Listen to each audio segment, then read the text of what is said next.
विशाल वर्मा है। मैं हलवाई अड्डे का रहने वाला हूँ और मेरे साथ 23 दिसंबर को स्कैम हुआ था रात को। क्या कैसे हुआ क्या? मतलब मेरे पास एक एजेंट आता था पहले बंधन बैंक से, तो वो आता था, उन्होंने अकाउंट खोलने के लिए खोला। तो ये बंधन बैंक कहाँ पर है? ये संजय चौक पे।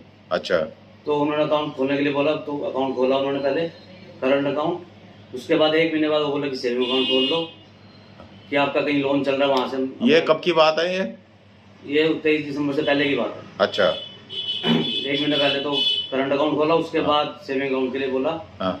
तो सेविंग अकाउंट मैंने 23 दिसंबर को एक्टिव होना था, तो वो बोले कि इसमें पैसे डालो। अच्छा। 5 लाख रुपए डालने के लिए बोला।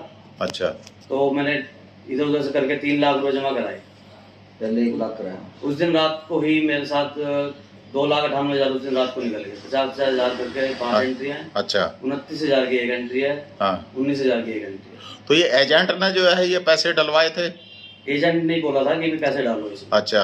कि भाई आपका अकाउंट अपग्रेड कर देंगे। हाँ। तो आपको दिक्कत नहीं आएगी। अच्छा। अच्छा। उसके बाद रात को ही 11:30 बजे स्कैम हुआ। 3 लाख रुपए निकलने, 2,98,000। रात को ही मैंने 1930 पे रात को कंप्लेंट कर दी थी। बैंक से भी रात को ही बात कर ली, कंप्लेंट करी। तो उसके अगले दिन मैं साइबर सेल गया, तो वहाँ पे जाके उनको दिखाया। उन्होंने निकाली रिपोर्ट ऑनलाइन जो की हुई थी, निकाल के वो बोले कि आपकी बस ये आ गई है हमारे पास कंप्लेंट, आपकी कार्रवाई स्टार्ट कर देंगे। उसके बाद मैं जाता रहा, कोई कार्रवाई नहीं चल रही थी, कुछ नहीं हो रहा था। फिर मैंने बात करी, फिर मैं ढांडा साहब के वहाँ भी गया, तो उन्होंने SHO साहब को फ़ोन करा, बात करी। उसके बाद फिर उन्होंने कोई कार्रवाई नहीं हुई। SHO साहब से मिला तो वो बोले कि चलो कोई नहीं, FRI आप करा लो, कर देंगे आपकी। तो उसके बाद FRI की मेरी जाके 22/2 को FRI हुई। कितने महीने बाद जो है वो FIR दर्ज हुई? 23 दिसंबर को हुआ था, तो 22 फरवरी को हुई। 2 महीने बाद मेरी FRI हुई। 2 महीने बाद आपकी FIR दर्ज हुई, मतलब उससे पहले कोई कार्रवाई नहीं हुई? कोई कार्रवाई पता नहीं, मेरे को बोल रहे बस आपकी कार्रवाई चल रही है। अच्छा। और पैसा आपका अकाउंट में से, जैसे बोल रहे किसी से पास 50,000 रुपये एक ATM से निकला है, रात को विड्रॉल हुआ है। तो जैसे आप 1930 पे कॉल करने का फायदा क्या हुआ? मतलब वो बोलते हैं कि आपकी पैसा ब्लॉक तो हुआ ही नहीं, ब्लॉक हो जाता है। कुछ भी ब्लॉक नहीं हुआ मेरा तो पैसा। अब वो कह रहे हैं कि सारा पैसा निकल चुका है, अकाउंट में 13 रुपए पड़े हैं। बैंक में गए, बैंक में जो है जब आपने रिपोर्ट दर्ज की, हाँ जी, तब उसके बाद भी फिर पैसे निकले? नहीं, रात को ही निकल गए। 2 रात वो रात को ही निकल गए थे सारे? सारे पैसे निकल गए थे। अच्छा। अब जिसके अकाउंट में गई थी, अब वो बोल रहे हैं कि उसमें सिर्फ 13 रुपए पड़े हैं, किसी में 12 रुपए पड़े हैं। कोई रात मतलब ब्लॉक ही नहीं हुआ, कोई पैसा नहीं था। पैसा फ्रीज ही नहीं करा, फ्रीज। तो ये पुलिस वाले कार्रवाई क्यों नहीं कर रहे हैं उनके खिलाफ? पता नहीं सर क्या हुआ। अकाउंट वगैरह सब वो मिल चुके हैं आपको? उनके पास है, सब कुछ पता है। वो नंबर हमने दिया था उनको, जिससे वहाँ पे सबसे पहले फोन आया था 1 लाख रुपए जमा कराने के। उसने हमारे से पूछा था अकाउंट नंबर बताओ। उसने बोला था कि मेरे को कि आपने 1 लाख रुपए जमा कराया है अभी बैंक में। तो मेरे को लगा कि बैंक से ही बोल रहा होगा, कि किसी को क्या पता मैं 1 लाख रुपए जमा करा गया। तो मैंने उसको बोला पैन नंबर बता दो और माता जी का नाम बता। मैंने सिर्फ वो बताया उनको। अच्छा। ना कोई OTP आया मेरे फोन में, ना कुछ हुआ। और बाद में मेरे फोन में ट्रांजैक्शन दिख रही है बना अभी हुई।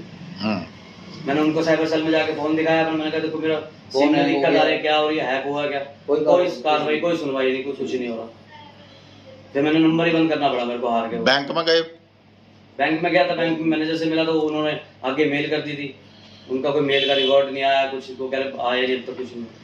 मतलब बैंक जो है कोई अकाउंट की सुरक्षा नहीं है? नहीं है, कुछ भी नहीं है। बंधन बैंक की तो कुछ भी नहीं है, मेरे को तो लग लगता।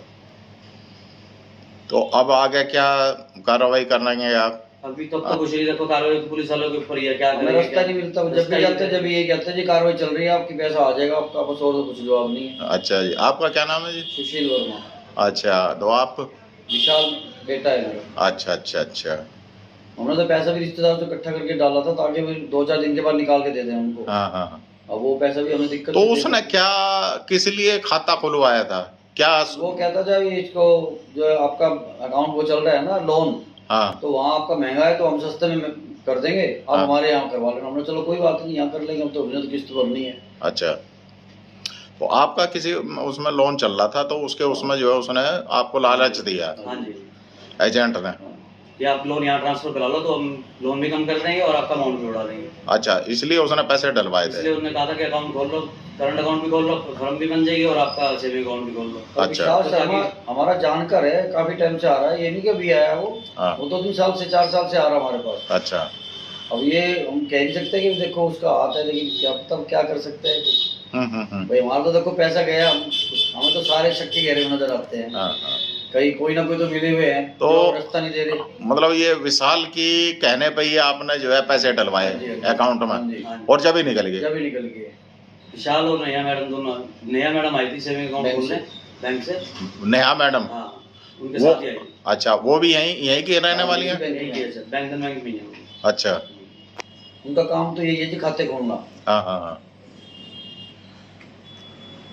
ठीक है जी।